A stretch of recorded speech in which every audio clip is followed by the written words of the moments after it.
Hello everyone, welcome to Brahmi academy.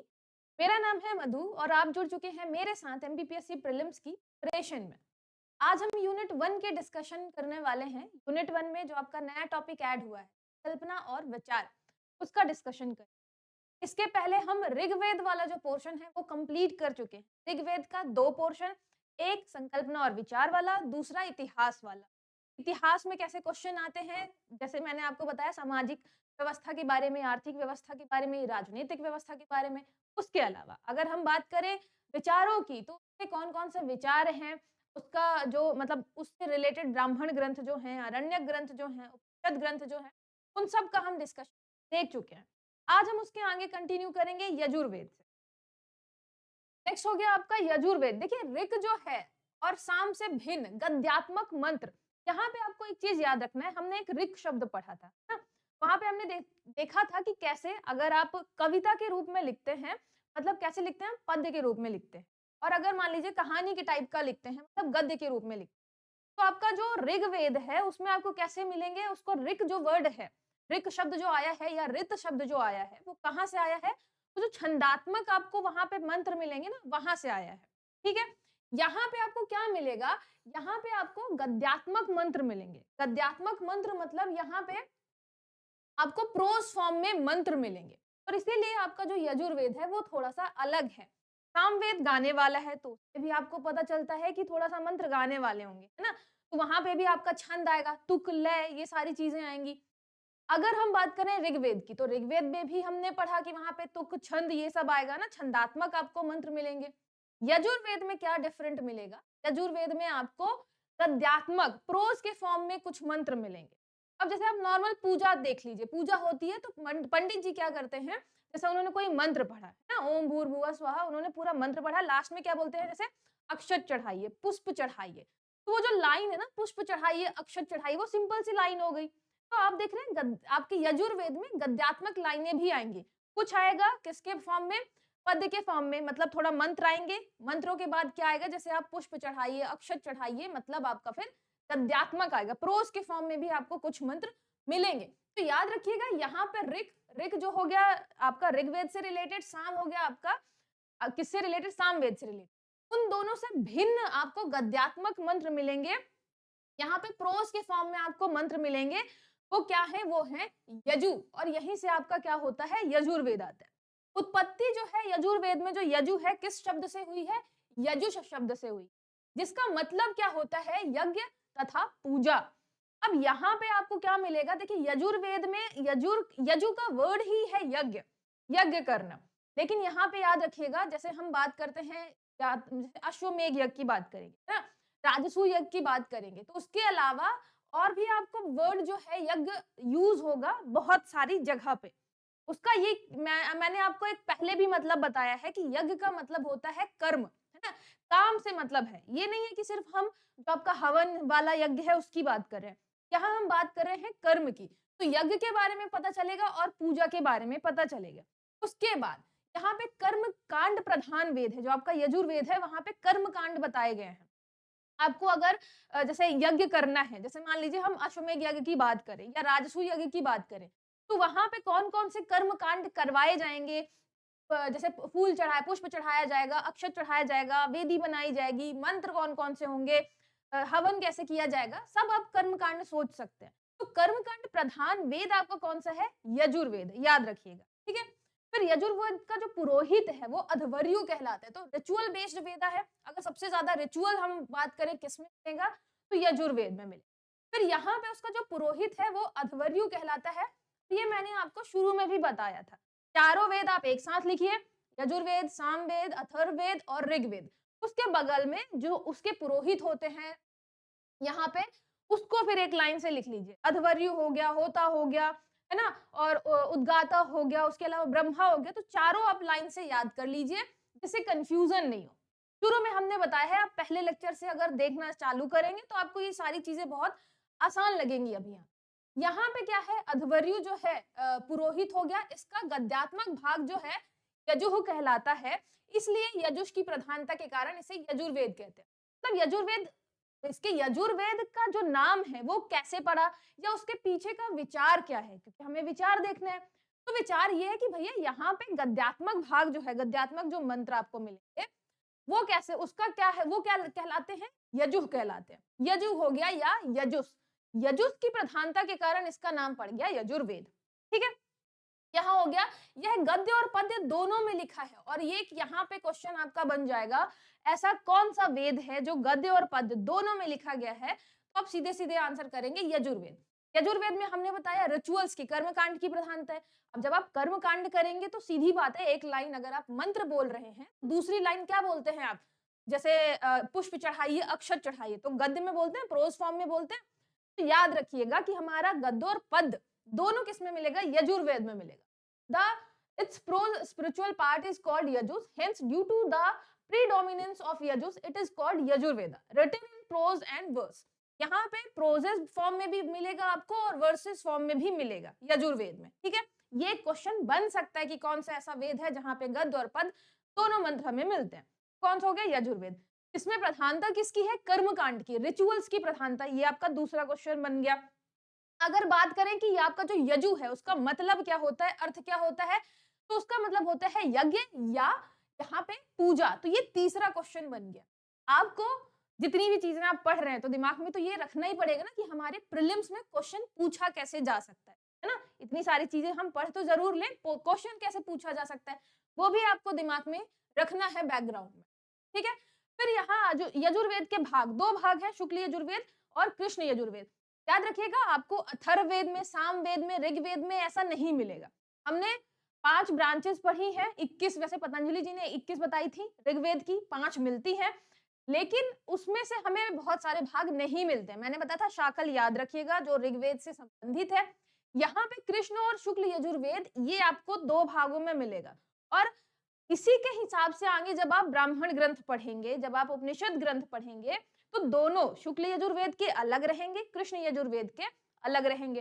अब इन हमने 2 भागों में क्यों उसको ऐसे डिवाइड कर रखा है यजुर्वेद को। तो आपका शुक्ल यजुर्वेद है, शुक्ला जी जो है हमारे, याद हमने शुक्ला जी से किया है, तो हमारे शुक्ला जी हैं वहां मंत्रों का कलेक्शन है ना, कलेक्शन ऑफ मंत्रास, मंत्रों का संकलन है। लेकिन जो हमारे कृष्ण भगवान है वहां मंत्र भी है और ब्राह्मण ग्रंथ भी हैं, तो कलेक्शन ऑफ मंत्रास एंड ब्राह्मण ग्रंथ। अब आप कहेंगे कि ये ब्राह्मण ग्रंथ कहाँ से आ गए बीच में, तो मैंने आपको बताया है कि जैसे आपके ऋग्वेद में ऋग्वेद में या किसी दूसरे वेद की बात करें, जो चीजें लिखी हैं वो बहुत ही ऐसे क्लिष्ट तरीके से लिखी गई है ना, बहुत आसानी तरीके से समझ नहीं आती है ना, बहुत बड़े बड़े ऋषियों ने लिखा है। उसको समझाने के लिए, उसको ऐसे मान लीजिए कि प्रैक्टिकल रूप में कि कैसे आप जब यज्ञ करेंगे या कोई कर्म कांड करेंगे तो क्या क्या चीजें करेंगे, तो उसको बहुत आसान तरीके से समझाने के लिए हम ब्राह्मण ग्रंथ लिखे। तो ऐसे ही जो आपका कृष्ण यजुर्वेद है उसमें ब्राह्मण ग्रंथों के भी मंत्र हैं और उसमें आपके दूसरे भी मंत्र हैं। ठीक है, तो यहाँ पे कलेक्शन किसका हो गया, कलेक्शन ऑफ मंत्र एंड ब्राह्मण ग्रंथ। कृष्ण यजुर्वेद शुक्ल यजुर्वेद से अलग है, इसीलिए हमने 2 भाग बांटे हैं ना। सेम होता तो एक ही नाम रख देते। शुक्ल यजुर्वेद में सिर्फ आपको मंत्र मिलेंगे, कृष्ण यजुर्वेद में ब्राह्मण ग्रंथ और मंत्र दोनों मिलेंगे। फिर बात आती है शुक्ल यजुर्वेद कितने भागों में डिवाइडेड है, तो याद रखिएगा यहाँ पे आपको 2 मिलेंगे शुक्ला जी के मिलेंगे माध्यन दिन और यहाँ पे मिलेगा कान्व। शुक्ल यजुर्वेद जो है वो 2 भागों में डिवाइडेड है, माध्यन दिन और कान्व। ठीक है, तो माध्यन दिन और कान्व जो है याद कैसे करेंगे, यहाँ पे आप देखेंगे माध्यन दिन का है तो ये हो गया एक तो मध्य है ना, मध्य। इसका अगर आप सिंपल हिंदी में देखेंगे कि ये लिखा क्या हुआ है तो आपको इसमें दिखेगा मध्य और दिन, मध्य दिन है ना, दोपहर की हम बात कर रहे हैं, उसके पीछे की कहानी भी वही है। तो माध्यम दिन मतलब मध्य दिन की बात कर रहे हैं। और दूसरा कान्व हो गया, तो कान्व का तो आप सीधे सीधे क्या कर सकते हैं, यहाँ पे जैसे कर्ण कर सकते हैं या यहाँ पे आप कोई भी उसका कान्व जो है नाम है, किसी पर्सन का नाम भी रख सकते हैं। कान्व नाम का क्या है, कोई पर्सन है, तो आप यहाँ पे कान्व भी कर सकते हैं। अच्छा, यहाँ पे कान्हा वगैरह मत करिएगा क्योंकि हम वेद बगल में पढ़ रहे हैं है ना, तो कान्व का आप क्या करिएगा, कान्व ही रखिएगा। तो हमारे जो शुक्ला जी हैं उनके पुत्र का नाम हो गया कान्व और वो मध्य दिन में क्या करने जाता है, खेलने जाता है। कुछ भी मध्य दिन से आप रिलेट कर लीजिए, मध्य दिन में शुक्ला जी अपने बेटे कान्व के साथ खेलते हैं, ऐसा भी रिलेट कर सकते हैं। तो आपको ये 2 नाम याद रखने हैं कि आपका जो शुक्ल यजुर्वेद है उसके 2 भाग हैं, माध्यन दिन और आपका कान्व। ठीक है, कान्व संहिता, माध्यन दिन संहिता। फिर आता है कृष्ण यजुर्वेद। कृष्ण यजुर्वेद, कृष्णा जी की बात करें तो वहां आपको तैत्तिरीय, मैत्रायणी, कठ और कपिस्टल संहिता, ये जितने आपके ग्रंथ है ये मिलेंगे। तो तैत्तिरीय संहिता जो है यहाँ पे याद कैसे करेंगे, देखिए तैत्तिरीय हिंदी मीडियम वाले तो तैत्तिरीय किससे याद कर सकते हैं, 33 से। 33 को हिंदी में क्या बोलते हैं, 33, तो आप उससे याद कर सकते हैं, तैत्तिरीय 33, ठीक है। मैत्रायणी, मैत्रायणी तो आपकी मतलब फीमेल फ्रेंड का नाम हो गया मैत्रायणी। यहाँ पे हो गया कठ, कठ का वैसे आप काठ लकड़ी से भी कर सकते हैं, जैसे हम काठ बोलते हैं तो उससे भी आप रिलेट कर सकते हैं कठ को। ये हो गया कपिस्थल, कपिस्थल का अगर आप ये वाला पोर्शन हटा दें तो यहाँ पे आपको नाम मिलेगा कपिल, ठीक है। एक कपिल है, एक आपकी मैत्रायणी है, एक हो गया कठ या काठ की बात करें, लकड़ी की बात करें, एक हो गया आपका तैत्तिरीय मतलब 33। कृष्ण जी की जो है वो एक सखी है मैत्रायणी, एक सखा है, सखा कौन हो गया, कपिल। अब क्या है यहाँ पे आपको कठ और तैत्तिरीय याद रखना है, तो इसके मैत्रायणी के साथ साथ और 33 सखियां भी हैं कृष्ण जी की, आपको ऐसे भी याद रखना है। कृष्ण जी की एक मैत्रायणी सखी है, ठीक है, उसके अलावा 33 तैत्तिरीय से याद रखना है आपको। 33 तैत्तिरीय क्या है, सखियां भी हैं, कपिल एक सखा है, और ये सब जो है काठ के लिए, या अब कठ याद करना है सीधे सीधे तो लकड़ी से रिलेट कर सकते हैं ना, कि लकड़ी की बांसुरी लेकर जाते हैं जंगल में और आराम से फिर मगन हो जाते हैं, तो ऐसा कुछ भी आप रिलेट कर सकते हैं, क्योंकि कान्हा जी से वैसे भी बांसुरी रिलेट हो जाएगी, तो कान्हा जी हैं तो काठ की या काठ की क्या है, उनके पास बांसुरी होगी। कपिल उनका सखा है, मैत्रायणी उनकी सखी है, मैत्रायणी के अलावा 33 कृष्ण जी की सखियां, ठीक है। यहाँ पे आपके जो शुक्ला जी हैं उनके बेटे का नाम कान्व है, और वो मध्य दिन में जाते हैं उनसे मिलने या उनके साथ खेलने जाते हैं, आपको ऐसे रिलेट करना है।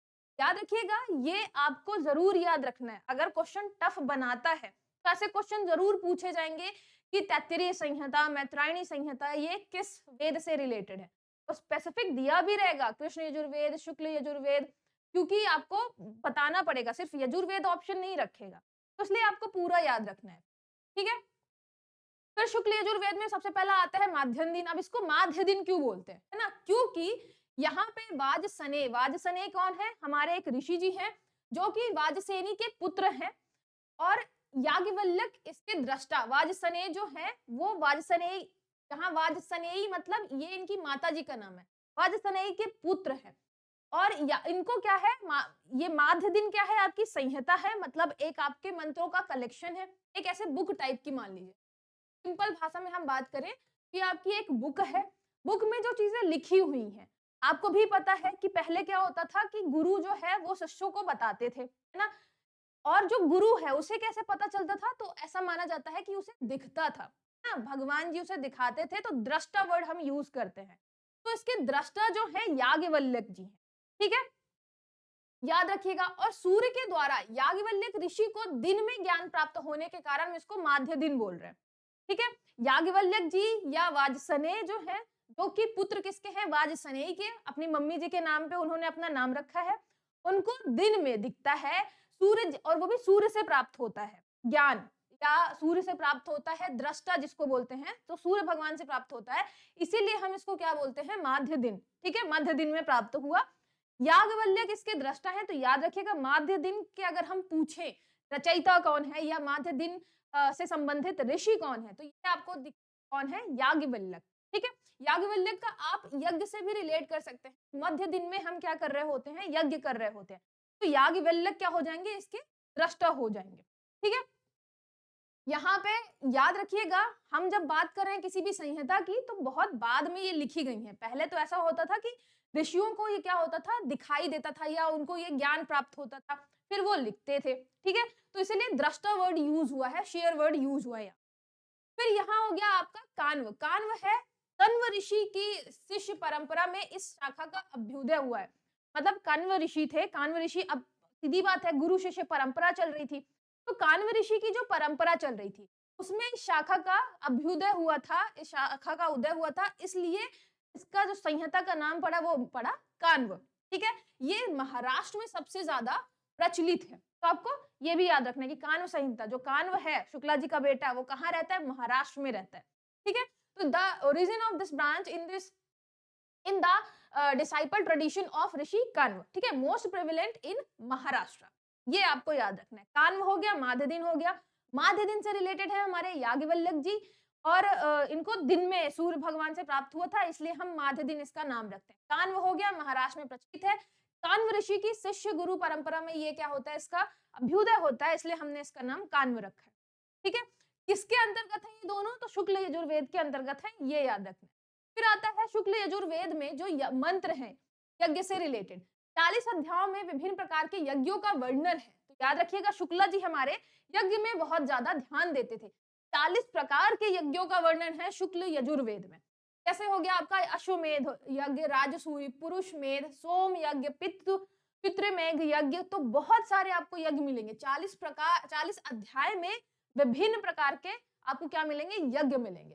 तो description of different types of yajnas भी बोल सकते हैं, या यज्ञास इन 40 चैप्टर्स। अश्वमेघ हो गया, राजसूय हो गया। अच्छा, यहाँ पे जो ये वर्ड हैं आपको ऐसे ही मिलेंगे, रोमन में लिखे हुए है ना। पुरुष आपका पुरुषमेध हो गया, सोम यज्ञ हो गया, पितृमेध यज्ञ हो गया। ठीक है, फिर यहाँ पे आता है कि जो आपका पुरुष सूक्त है, आपको एक पुरुष सूक्त कहाँ पे मिलता है, ऋग्वेद में। ठीक है, 10वें मंडल में, जहां पे ये बताया जाता है कि आपका जो 4 वर्ण हैं वो कैसे आए, ब्रह्मा जी से उनकी उत्पत्ति कैसे हुई, 10वें मंडल में है। यहाँ पे भी पुरुष सूक्त मिलेगा। दार्शनिक तत्व तथा सृष्टि प्रक्रिया का यहाँ पे वर्णन किया गया है, मतलब फिलॉसफी से रिलेटेड है। और किससे रिलेटेड है, यहाँ पे थोड़ा सा आपका description of the creation process, creation बोल सकते हैं, या प्रकृति नेचर से रिलेटेड आप बोल सकते हैं।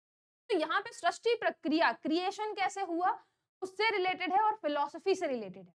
वैसे आप देखेंगे कि जो आपका ऋग्वेद है, ऋग्वेद में भी जो आपका पुरुष सूक्त है वो भी कहीं ना कहीं क्रिएशन से ही रिलेटेड है, कि कैसे 4 वर्ण क्रिएट किए भगवान ब्रह्मा जी ने, है ना। और वो 4 वर्ण क्यों किए, समाज को बैलेंस बनाकर रखने के लिए। आपके घर में मान लीजिए सब पढ़ने वाले ही हैं, किसी से खाना बनाना नहीं आता है, तो भी दिक्कत हो जाएगी, क्योंकि हमारी नीड है, हमें भोजन चाहिए है। ऐसे ही मान लीजिए कि कोई साफ सफाई करने वाला या खेती करने वाला नहीं है, है ना, वो काम करने वाला नहीं है, सारे के सारे लोग शिक्षा वाले ही हैं, या सारे के सारे लोग सैनिक ही बन गए हैं। ठीक है, उस टाइम का अगर आप सोचें तो आपको दिखेगा कि यार जब शिक्षा दे रहे हैं सारे के सारे लोग, या कुछ लोग चले गए युद्ध लड़ने के लिए, तो खाना उनको लाकर कौन देगा, है ना किसी को तो एग्रीकल्चर भी करना पड़ेगा। तो ये जो आपके 4 वर्ण आए वो कहीं ना कहीं समाज को बैलेंस बनाकर रखने के लिए थे। तो ये बहुत ऐसा उसका विचार अगर देखें तो बहुत ज्यादा डीप है, कि कैसे समाज को बैलेंस बना के रखने के लिए 4 अलग अलग टाइप के लोग होने चाहिए। एक जो है वो सुरक्षा की दृष्टि से ध्यान रखे, एक जो है विद्या को और अच्छी अच्छी बातों को समाज में फैलाए, एक जो है वो व्यापार को, कृषि को, इन सब को ध्यान दे, चौथा जो है उन सब का ख्याल रखे, उनकी सेवा करे। ठीक है, ये माइंड में ये थॉट जो था ये लाया गया था, और उसके बाद आपका क्या आता है, पुरुष सूक्त आता है, और 4 वर्ण आते हैं, तो वर्ण व्यवस्था फिर वहां से आती है। ठीक है, तो बहुत ही ज्यादा डीप थॉट से वो लाई गई थी, समाज में बैलेंस बनाकर रखने की। तो आपको वैसा ही विचार दिमाग में रखना है ना वर्ण व्यवस्था के लिए। यहाँ पे दार्शनिक फिलॉसफी वाला भी पोर्शन आपको मिलेगा। पुरुष सूक्त कहाँ पे मिलेगा आपको, शुक्ल यजुर्वेद में, शुक्ला जी को भी आप पुरुष सूक्त में देखेंगे। और इसके अलावा वहां पे फिलॉसफी का भी है। यहाँ पे सृष्टि प्रक्रिया जो क्रिएशन है, क्रिएशन प्रोसेस है, उसका वर्णन भी आपको मिलेगा। ठीक है, फिर आता है यहाँ पे सूर्य सूक्त, एक आपको सूर्य सूक्त भी मिलेगा। कहाँ पे, शुक्ल यजुर्वेद में। वहां पे भी आपको दार्शनिक सूक्त मिलेंगे, मतलब यहाँ पे आपको फिलॉसफी से रिलेटेड कुछ चीजें मिलेंगी। एक चीज मैंने आपको पहले बताया था कि कैसे मतलब ऐसे आप थोड़ा सोच सकते हैं कि जब हमारा समाज बिल्कुल अर्ली स्टेज पे रहा होगा तो उसे धीरे धीरे चीजें समझाई गई थी। सबसे पहले ये बताया गया कि आप डेली बेसिस पे क्या काम करें, है ना। इसीलिए हमने बोला कि ऋषि आए, ऋषियों ने वेद लिखे, और वेद मतलब बताए, और गुरु शिष्य परंपरा से आगे बढ़ाते गए कि समाज में आपको कैसे रहना है, कैसे काम करना है। डेली बेसिस पे हमें यज्ञ बताए गए कौन कौन से करने होते हैं, मतलब डेली हमें कौन कौन से काम करने हैं। फिर जब हमारा समाज थोड़ा आगे बढ़ा, थोड़ा मैच्योर हुआ, तो फिर हमने क्या बोला कि अब थोड़ा आपको फिलॉसफी का ज्ञान भी हम दे सकते हैं। हमने धार्मिक व्यवस्था के बारे में बताया, हमने थोड़ा सा उनको बताया पाप पुण्य के बारे में, हमने और बताया उनको कि कैसे सोसाइटी में बैलेंस बना के रखना है। तो धीरे धीरे फिर हम फिलॉसफी की तरफ गए। शुरू से ऐसा नहीं हुआ कि बिल्कुल अभी समाज बना है, अभी आदि मानव जो है लोग रह रहे हैं और हम उनको ज्ञान देने लग जाएं धर्म की, हम ज्ञान देने लग जाएं कि कैसे स्वर्ग जाना है आपको, उन्हें तो समझ नहीं आएगा। तो सेम ऐसे ही आप वेदों को भी समझ सकते हैं कि कैसे स्टार्टिंग में सिर्फ कर्म कांड रिचुअल्स पे ध्यान दिया गया, धीरे धीरे फिलॉसफी पे, जैसे अरण्यक आए आपके, उपनिषद आए, तो फिर धीरे धीरे फिलॉसफी बताई गई, के पीछे का कारण बताया गया। ठीक है, ये हो गया आपका सूर्य सूक्त दार्शनिक है। जो आपका 40वां अध्याय, हमने क्या बात की, 40 अध्याय है ना। 40 अध्याय में जो 40th चैप्टर है, 40th अध्याय है, वहां पे आपको क्या मिलेगा, ईशावास्योपनिषद, मतलब यहाँ पे आपको उपनिषद मिलेगा। यह लघु उपनिषद सबसे प्राचीन माना जाता है। अब सबसे प्राचीन क्यों माना जाएगा, क्योंकि यजुर्वेद के, शुक्ल यजुर्वेद के टाइम पे ये लिखा गया, या ये मतलब उस टाइम पे था, लिखा गया तो वर्ड सही नहीं है, शुक्ल यजुर्वेद के टाइम पे ईशावास्योपनिषद जो है 40वें अध्याय में आ रहा है, इसलिए सबसे पुराना है और लघु भी है, याद रखिएगा। ठीक है, तो हमारी जो ईशा है शुक्ला जी की बेटी है, कान्व शुक्ला जी का बेटा है।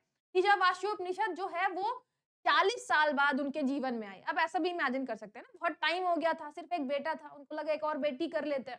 40 साल में जब वो पहुंचे तब कहीं जाके एक बेटी आई, कौन, ईशा। तो याद रखिएगा 40th चैप्टर में आपको मिलेगा ईशावास्योपनिषद। यहाँ पे उपनिषद जो है ये, क्योंकि हमको कहाँ मिल रहा है, वेदों के टाइम पे मिल रहा है, तो सीधी बात है सबसे पुराना होगा। ठीक है, सबसे प्राचीन माना जाता है। याद रखिएगा यहाँ पे क्या कंफ्यूजन हो जाती है, क्योंकि आपको उपनिषदों के नाम सेम मिलते हैं, वही नाम आपको ब्राह्मण ग्रंथ में मिलेंगे, जैसे ऐतरेय ब्राह्मण ग्रंथ भी है, ऐतरेय उपनिषद भी है, कौशितकी ब्राह्मण ग्रंथ भी है, कौशितकी उपनिषद भी है। तो कंफ्यूजन हो जाती है जब हम पढ़ते हैं कि सबसे पुराना ब्राह्मण ग्रंथ कौन सा है या सबसे पुराना उपनिषद कौन सा है। ठीक है, तो ये आपको दिमाग में रखना है कि जब हम ब्राह्मण ग्रंथ की बात करेंगे तो अलग रहेगा, उपनिषद की बात करेंगे तो अलग रहेगा। हमारी ईशा जो है 40वें अध्याय में आ रही है, शुक्ला जी की बेटी है और ये सबसे प्राचीन इसको माना जाता है। ठीक है, उपनिषदों में। फिर आता है कृष्ण यजुर्वेद की शाखा, इसमें 33 हमने पढ़ा, 33 सखियां कृष्ण जी की। इसमें भी आपको यज्ञ के बारे में मिलेगा, यजमान यज्ञ हो गया, वाजपेयी हो गया, राजसूय हो गया। यहाँ पे रुद्र प्रधान देवता जो हैं ये आपको मिलेंगे। अच्छा, जो आपके शिव भगवान है उनका कहीं ना कहीं किसी न किसी रूप में हम हमेशा पूजा करते आए हैं, है ना, आपको भी पता है। तो रुद्र प्रधान देवता ये भी मिले हैं हमें कहाँ पे, तैत्तिरीय संहिता में। उसके अलावा 7वें कांड में सुदास और वशिष्ठ का आख्यान है। ये वही सुदास और आपके वशिष्ठ है जो हमें कहाँ मिलते हैं, ऋग्वेद में मिलते हैं। जो आपका 10 राग युद्ध होता है, आपको अगर याद होगा, जो आपका 10 राग युद्ध होता है जिसमें एक तरफ से सुदास जो भरत कबीले के होते हैं और उनके गुरु होते हैं वशिष्ठ, वो एक साइड से लड़ रहे होते हैं, मतलब वशिष्ठ तो गुरु होते हैं, सुदास जी लड़ रहे होते हैं 10 जन के अगेंस्ट में। कौन लड़ रहा होता है इसमें, तो आपके 10 जन होते हैं, आपके सुदास जीत जाते हैं। तो ये आपको याद रखना है कि इनकी तरफ कौन थे, वशिष्ठ थे। और मुद्दा यही था, पहले ये विश्वामित्र को अपना गुरु मानते थे, फिर इनको वशिष्ठ ने वशिष्ठ को मान लिया गुरु, विश्वामित्र नाराज हो गए और ये 10 जन की तरफ चले गए। ठीक है, तो ये भी याद रखना है कि यहाँ पे सुदास और वशिष्ठ जी का यहाँ पे एक क्या मिलता है, आख्यान मिलता है। ठीक है, कन्वर्सेशन एक मिलती है सुदास और किसकी, आपके वशिष्ठ जी की। जितनी भी आपको वेदों में चीजें मिलेंगी वो एक दूसरे से कनेक्टेड है। जैसे सामवेद में आपको मैक्सिमम जो मंत्र हैं वो ऋग्वेद के मिलेंगे, क्योंकि हम क्या कर रहे हैं, उन्हीं देवताओं की स्तुति में गान कर रहे हैं, तो मैक्सिमम मंत्र आपको उनसे रिलेटेड मिलते हैं। यहाँ पे आपको कर्म कांड मिलेगा, रिचुअल्स मिलेंगे, यज्ञ मिलेंगे, लेकिन कहीं ना कहीं जैसे सुदास और वशिष्ठ मिल गए, उसके अलावा आपको जो पुरुष सूक्त मिल गया है ना, तो चीजें आपको ऋग्वेद से भी रिलेटेड मिलेंगे। फिर आता है मैत्रायणी संहिता, यहाँ पे आपको अश्वमेध राजसूय यज्ञ मिलेंगे। देखिए, आपको शुरू में ही पता चल गया कि यजुर्वेद में यज्ञ से रिलेटेड आपको चीजें मिलेंगी। तो ऐसे स्पेसिफिक नहीं पूछेगा कि 33 में बताओ कौन कौन से यज्ञ वर्णित है ना, क्योंकि अब इतना डिटेलिंग तो नहीं जाएगा। आपको 33 में भी यज्ञ के बारे में मिलेगा, मैत्रायणी में भी मिलेगा, जो अलग अलग चीजें हैं वो जरूर आप याद रखिएगा। जैसे इसका संबंध आध्यात्मिक विद्या के गुणतम तथ्यों से है। It is concerned with the most esoteric elements of spiritual knowledge। तो याद रखिएगा, बिल्कुल यहाँ पे स्पिरिचुअल नॉलेज है, वो भी गुणतम, esoteric। तो ये आपको याद रखना है। मैत्रायणी में हमारी जो मैत्रायणी है बहुत यहाँ पे कैसे आध्यात्मिक विद्या पे ध्यान देती है ना, स्पिरिचुअल नॉलेज पे ध्यान देती है, वो भी बहुत जो गुणतम है, बहुत ज्यादा जो कठिन है, गुण है, ठीक है। तो उससे रिलेटेड आपको मैत्रायणी संहिता में क्या मिलेंगी, चीजें मिलेंगी, ठीक है। मैत्रायणी हमारी किससे रिलेटेड है, स्पिरिचुअल चीजों पे ज्यादा ध्यान देती है, आध्यात्मिक विद्या पे ज्यादा ध्यान देती है। फिर आता है कठ संहिता, हमने लकड़ी के बारे में पढ़ा। कठ, कठ मनीषियों की शाखा है और ये औपनिषदिक तत्वों से परिपूर्ण है। मतलब यहाँ उपनिषद की आपको बहुत सारी चीजें मिलेंगी, उपनिषद की मिलेंगी, मतलब यहाँ पे थोड़ा दर्शन मिलेगा, फिलॉसफी मिलेगी, ठीक है। और कपिस्थल जो है ये पूरी प्राप्त होती नहीं है, इनकम्प्लीट हमको मिलती है। तो आपको बस नाम याद रखना है कि कपिस्थल करके भी है, कपिल है, मैत्रायणी है, तैत्तिरीय है और कठ है। ये चार आपको याद रखनी है, कृष्ण यजुर्वेद से रिलेटेड। कान और माध्यम दिन ये याद रखना है, किससे रिलेटेड, शुक्ला जी से रिलेटेड, ठीक है। तो ये हो गया। फिर कृष्ण यजुर्वेद में क्या है, छंदोबद्ध मंत्र के साथ साथ गद्यात्मक विनियोग है। आपके जो कृष्ण जी हैं, कृष्ण भगवान जो हैं, वो भी क्या करते हैं, छंद के साथ साथ गद्य पे भी ध्यान देते हैं। मतलब शुक्ल जी की बात करें, शुक्ला जी हमारे सिर्फ मंत्रों पे ध्यान दे रहे हैं, लेकिन कृष्ण भगवान की बात करेंगे तो वहां पे आपको प्रोज और वर्स दोनों मिलेगा, ठीक है। तो यहाँ पे याद रखिएगा, rhymed mantras and pros appropriation, यहाँ पे आपको दोनों मिलते हैं, वर्सेस भी मिलते हैं और आपको प्रोज भी मिलते हैं। यज्ञों में प्रयुक्त होने वाले मंत्रों के साथ उपयुक्त यज्ञों के विधि विधान, उनसे प्राप्त होने वाले फल आदि का वर्णन है। मतलब सिर्फ इतना नहीं कि आप यज्ञ कर लो, ये भी बताया गया है कि आप यज्ञ कैसे करोगे। पहले आप अक्षत चढ़ाओगे कि पहले आप पुष्प चढ़ाओगे, पहले आप हवन करोगे कि पहले आप प्रसाद चढ़ाओगे, ये सारी चीजें बताई गई है। मतलब ये मैं एग्जाम्पल दे रही हूँ एक, आप ऐसा एक दिमाग में रखिएगा कि जो आपका कृष्ण भगवान है, कृष्ण भगवान ने सारी डिटेलिंग बताई है। अगर आप यज्ञ करते हो तो पहले क्या करोगे, उसके बाद क्या करोगे। अब देखिए ये सारी चीजें जो है आपको कहीं ना कहीं तो बतानी पड़ेगी, क्योंकि अगर वेद में सारी डिटेलिंग रखेंगे तो कैसे पता चलेगा, है ना। इतनी डिटेलिंग नहीं जाएंगे, तो हमने फिर उसको बांट बांट के छोटी छोटी डिटेलिंग रखी है कि अगर यज्ञ भी करना है, अश्वमेध यज्ञ में पूरा का पूरा जो आपका कर्म कांड है, रिचुअल्स है, कैसे करना है, कितने ब्राह्मणों को बुलाना है, कितना आपका सामान कौन कौन सा यूज होगा, कौन कौन से मंत्र यूज होंगे, सारी चीजें। तो यहाँ पे विधि विधान भी बताया है यज्ञों का। उसके अलावा आपको फिर फल कौन सा प्राप्त होगा, अश्वमेध यज्ञ के बाद कौन सा फल प्राप्त होगा, राजसूय यज्ञ के बाद कौन सा फल प्राप्त होगा, ये सारा भी कहाँ बताया गया है, कृष्ण यजुर्वेद में। उसके अलावा आपको ये पता चलेगा कि कृष्ण यजुर्वेद और शुक्ल यजुर्वेद में कौन कौन सी शाखाएं हैं। उसके अलावा आपको ये पता चलेगा कि कैसे हम कृष्ण यजुर्वेद की जब बात करेंगे तो यहाँ पे आपको मंत्र भी मिलेंगे, यहाँ पे आपको गद्य वाली चीजें भी मिलेंगी ना, गद्य से रिलेटेड कुछ आपको चीजें मिलेंगी। उसके अलावा हमने क्या बताया कि यहाँ पे जो यज्ञ से रिलेटेड चीजें हैं, उसका विधि विधान कैसे उसको करना है, उसका भी डिस्क्रिप्शन है, उसको भी डिटेल में बताया गया है। उसका फल, जो उसका रिजल्ट क्या मिलेगा, ये भी बताया गया है, ठीक है। फिर यहाँ पे आपकी ये जो डिटेलिंग है, विशेषताएं, ये हम नेक्स्ट लेक्चर में देखेंगे। यहाँ पे आप इतनी चीजें जरूर याद रखिएगा कि कौन कौन सी चीजें हमें बताई गई हैं, और ये चीजें जो हैं आपको बहुत ज्यादा डिटेलिंग में नहीं जानी है, बस थोड़ी थोड़ी दिमाग में रखनी है। यजुर्वेद में मेनली क्या फोकस किया गया है, ऋग्वेद में मेनली क्या फोकस किया, क्योंकि चार ऑप्शन देख के आप कम से कम एलिमिनेट कर पाए, है ना, कि ये चीज बताई गई है, ये चीज इसमें बताई, ठीक है। आई होप आपको अच्छे सारी चीजें समझ में आई होंगी। कोई भी डाउट है तो आप कमेंट करके भी पूछ सकते हैं। चलिए मिलते हैं नेक्स्ट लेक्चर।